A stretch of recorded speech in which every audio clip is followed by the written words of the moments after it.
Morning everyone. It's Wednesday. We've got a very ominous sky out there. Very dark clouds, patches of blue, and rain drizzling down in between. So, left early yesterday, took the girls for a Chinese. We went to a place in town called the Swindon Rendezvous, which it's been around ages. Like, everyone goes there for birthdays and like work dues. It's kind of that kind of thing. Everyone goes there. It's like a place. It's a thing to do. I've only been there twice. Wifey's been there loads, but last night we all ate there, and unfortunately the staff were lovely, but the food not so, if you know what I mean. She was up all night long. I don't feel the best, so fantastically I'm not going to go into details because you're probably eating your breakfast, but yeah, you know what I mean. Wasn't the best meal. It tasted fine, there was nothing really odd about it, but it was really salty, like to the point when leaving the restaurant I had to go home and literally just drink like a pint of water because I felt like I've been jogging in the Sahara. Really salty food, which is never good.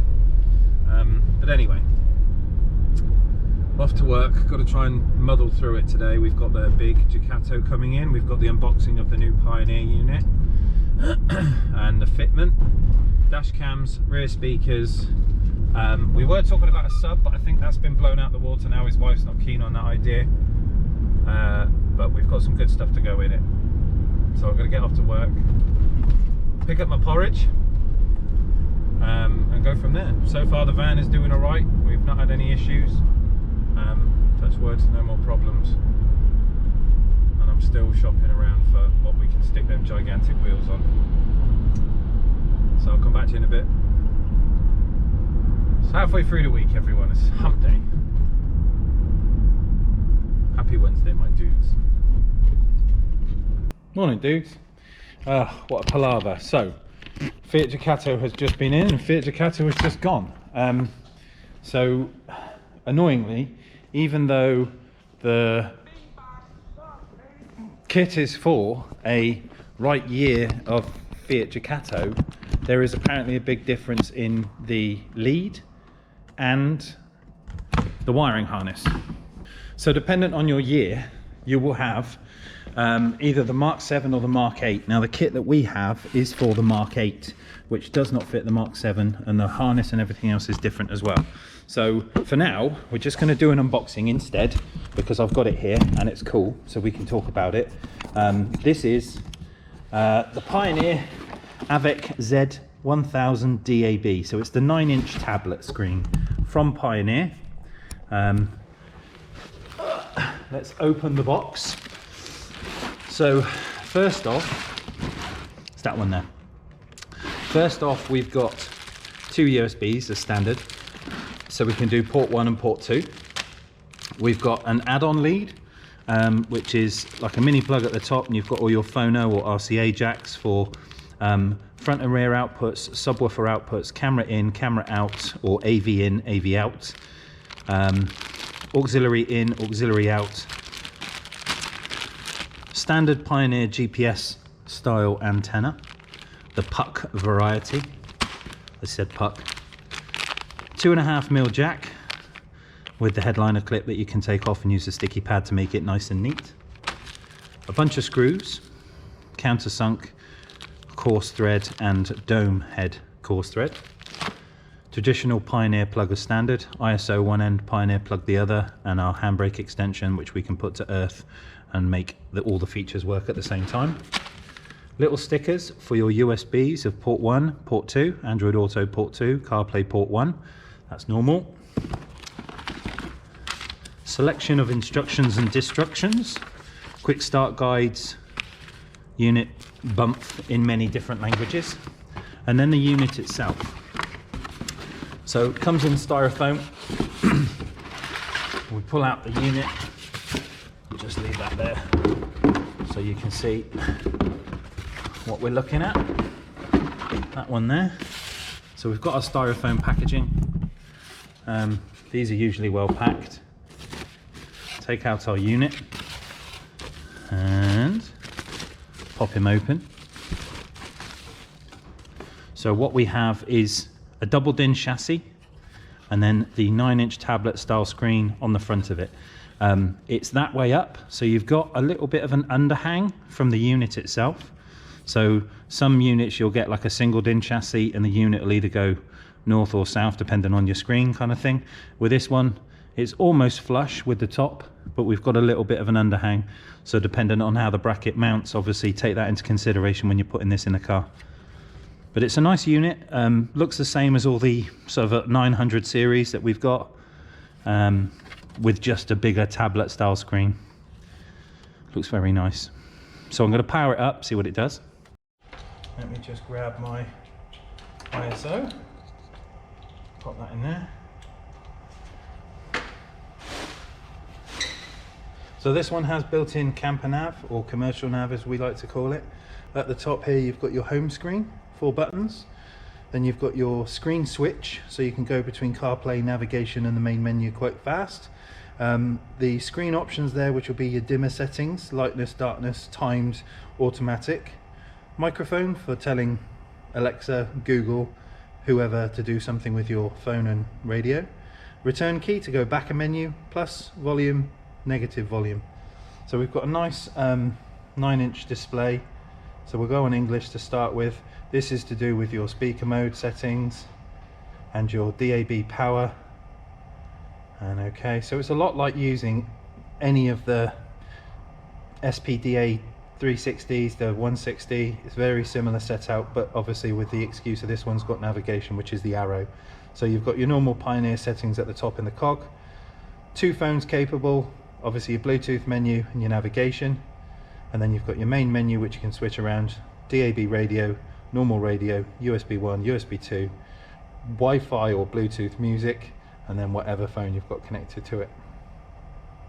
And there you go, it's going into a setup menu already, look, a little demo. So it's giving you the CarPlay picture, then it will probably go to the Android Auto, there we go. Nice clear screen, the resolution's good. There's no fuzzy lines or any of the colours merging, as you can see from the pictures. It's quite a nice display, and obviously of 9-inch size.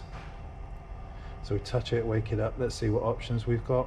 All of the fun stuff that you find in the navigation series. So let's go to the very top.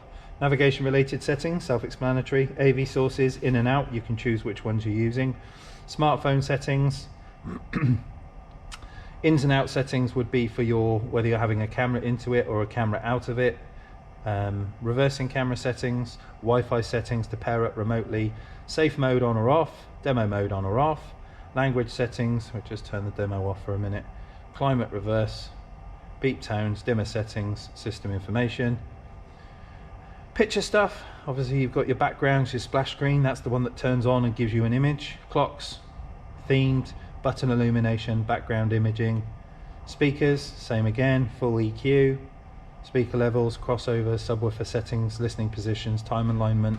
You can do quite a lot with this, bass boost, rear speaker output, automatic levels, sound, yeah, there's quite a lot in there. Then we've got the film settings, the video settings, your PAL or NTSC, and then the Bluetooth settings, connections to your phone, who's connected, your visibility, pin code information, Bluetooth software. Yeah, so it's quite an involved unit. It's got everything in it that you want to see with regards to main menus and things like that. It's got everything.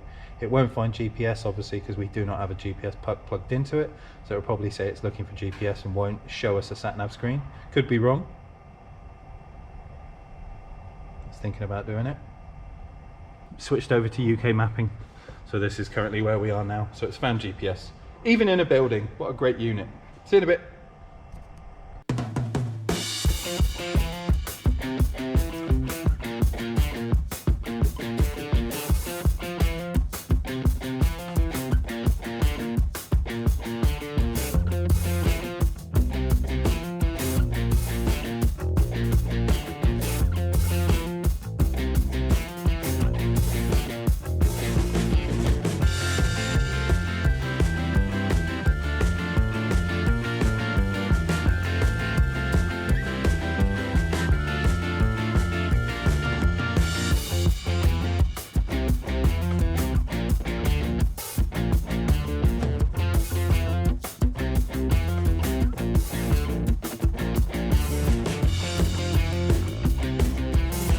Jeez, dude, that was a fucking mission.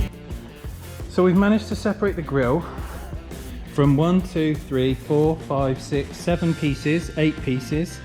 Parking sensors out, all of the cables, the washers, everything like that has all had to come apart.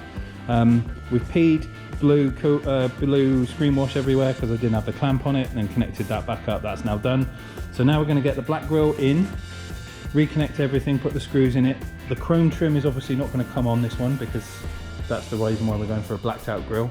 And then I'm probably going to get some vinyl out and wrap the badge black as well, so she's got no chrome on the front end, and it'll look, well, other than the rings on the fog lights, but it'll look cool. So I'll come back to you in a bit. See you soon.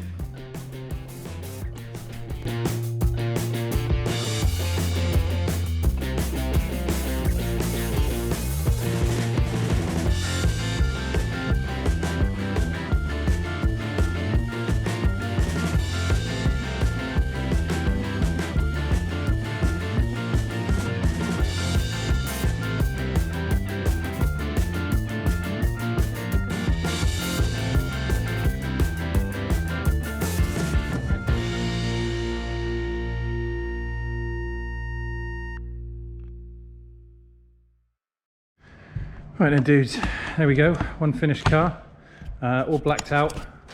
I've wrapped a badge, parking sensors are still there, trim and everything is all back on. I've just put the number plate up there for now because we're going to get a little one for the front of this. But doesn't that look sick? Blacked out. Is there anything this man can't do? Well, yeah, don't speak to the wife about that one. You shouldn't have been talking shit. Afternoon, everyone. Packing up for today. Emma's picked her car up. Absolutely loves it. I do too. It's nice, it's amazing. It looks fucking ace. Good news, everyone. The 160s are in short supply. Nobody has any. And that doesn't sound like good news, but the good news is SPH DA230s are back in stock. And the 250s. They're making a big old comeback. So I've ordered a couple. They're 420 quid this time, not 399, so they've gone up a little bit, but 20 quid for an absolutely amazing unit made by Pioneer, built in-house. None of the Chinese issues that seem to be rearing their heads nowadays. One thing I found out today, which is quite interesting, I'll say that again. 160s and 360s, if you have one, don't turn the loud feature on. There's a loud button or a loud option, 1, 2 and 3. Don't use it, it encourages distortion in the sound. Even on level 1, it introduces distortion. So don't do that. They're waiting for a software update to fix it. But as of yet, we're going back to 230s, baby. Expensive, proper quality units all day long. I'm so excited. Doesn't take much these days. Anyway, I'm done for today. I'm packing up. Gonna get my ass home, rescue the wifey because she's not feeling very well. Hopefully the kids have not been too bad today. And I'll see you bright and early tomorrow. I've ordered the kit for the big Fiat Ducato, the Dash 35, which stopped today's job. Tomorrow, I don't know what I've got in. I think there's some stuff in the morning. BMW Z3 is being dropped off for sure. And we've got in the afternoon, I think we're doing a TT, or is that Friday? I don't know. We'll cross that bridge in the morning. See you then, everyone. Bye-bye.